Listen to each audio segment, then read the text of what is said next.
Welcome to the CharlottePreps.tv High School Football Report powered by Ortho Carolina. My name is Trip Rokes, and I'm joined today by Tim Winters, and we're going to tell you all about the action from Week 7. Tim, I know you were at a big public-private school action football game. Tell us about that. Yeah, the 5-1 Weddington Warriors against Charlotte Country Day coming in at 4-1, and it was a defensive struggle the first half. Both teams really battling it out. Tough to get the running game and passing games established.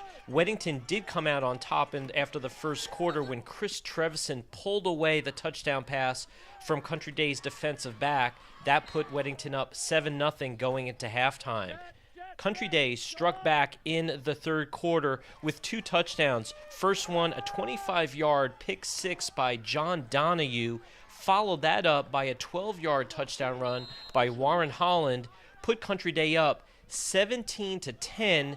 Weddington came back in the fourth quarter, led by sophomore quarterback David Beha, who hit Chris Trevison on 2 consecutive pass plays. Trevison, the senior wide receiver, made 2 incredible acrobatic catches that put the ball within the 20-yard line with about 3:23 left. That's when Beha hit Trevison once again deep in the end zone for the touchdown that tied the game at 17. Weddington kicker, junior Keith Duncan, had a chance to win the game with a 33-yard field goal. He hooked the ball wide left, but there was a roughing the kicker penalty called on Country Day. A 5-yard closer attempt, and Keith Duncan nailed the winner, 20-17. Weddington now goes up 6-0, the first time in school history that they start the season undefeated. Now let's take a look at the big private school matchup between Charlotte Latin and Charlotte Christian. In a preview of the state championship game, Charlotte Christian came away with a 40-30 home victory over Charlotte Latin. Both teams pulled out all the weapons and recorded over 400 yards of offense. Leading the display for Charlotte Christian was quarterback John Turley, running back Elijah Duvall, and the Knights' offensive line. Turley threw for 3 touchdowns on the night, including a 60-yard pass to Trey Linton for 6 points. Every time Latin began to press the Knights, the team rallied and kept control of the rivalry game. Charlotte Latin relied on the accurate arm of Daniel Jones to keep up with the Knights. Carson Song was on the receiving end of 3 of the 4 Charlotte Latin touchdown passes. Jones finished with 268 yards in the air and 130 yards on the ground, an impressive showing against such a strong football team. As the game began to look towards the end, the Knights were able to come up with big stops and preserve the 10-point win. These 2 teams will meet again, and with a few different wrinkles added to the game plan, one can count on another exciting event. More than likely, in my opinion, to look for these 2 teams in the state championship game. Tim, I'd like to take a look at one of the more exciting teams in Union County, Metrolina Christian.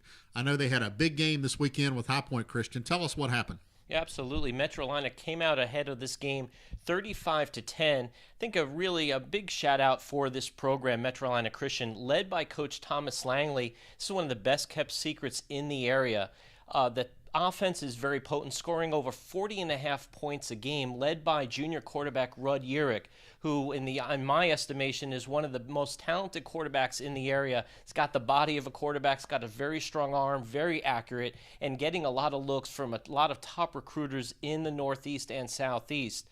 Their running back Christian Yarborough, also one of the big leaders in the Union County area, and a very talented wide receiver, Logan Shoemate, who actually is a great punt returner, kick returner, and has some of the best pair of hands in the area as well. Their defense, led by Demetra Curry and Aaron Stewart at linebackers, they pursue the ball, very effective, they execute very well, and their defense is giving up less than 10 points a game.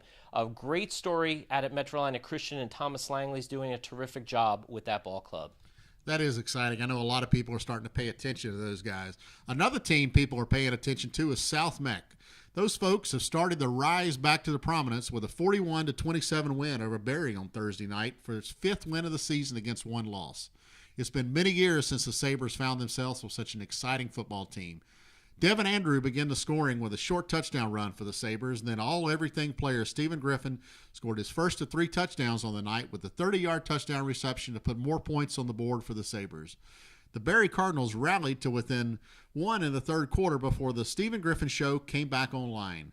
Griffin recorded another touchdown reception and then put a touchdown run on the board to help the Sabres pull away. Defensive leaders for the Sabres included Jacoby Clement and John Brannon. These Sabres are much improved, and Coach Rocky White has the team focused and shooting for a big goal. Along with Providence, Ardrey-Kell, and Charlotte Catholic, one of these teams is going to come out as the conference champion in the South MEC 8.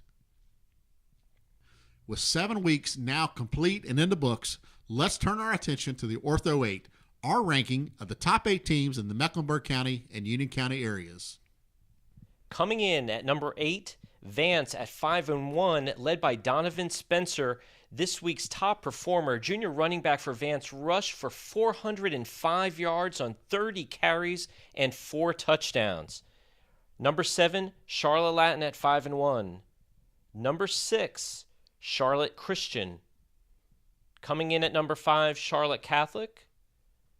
Number 4, Mallard Creek, also at 5-1. Number 3, Weddington at 6-0. We have Butler Bulldogs, 6-1 at number 2. And coming in at number 1, once again, Independence High School with a 7-0 record on the season.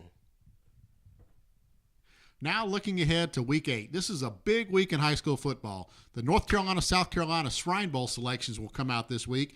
Sure to have a lot of players in the area well represented on those two teams. And then looking forward to games this week, a big one I'm going to have my eye on is the Mallard Creek Huff game. Mallard Creek, obviously we know how strong they are, but Huff has got away with playing well in big games, and they're going to be led by Army All-American pick Mark Fields up in that game for Huff High. So anything could happen, and we'll be on the scene to check things out. Tim, you've got your eye on 2 pretty big private school games this week.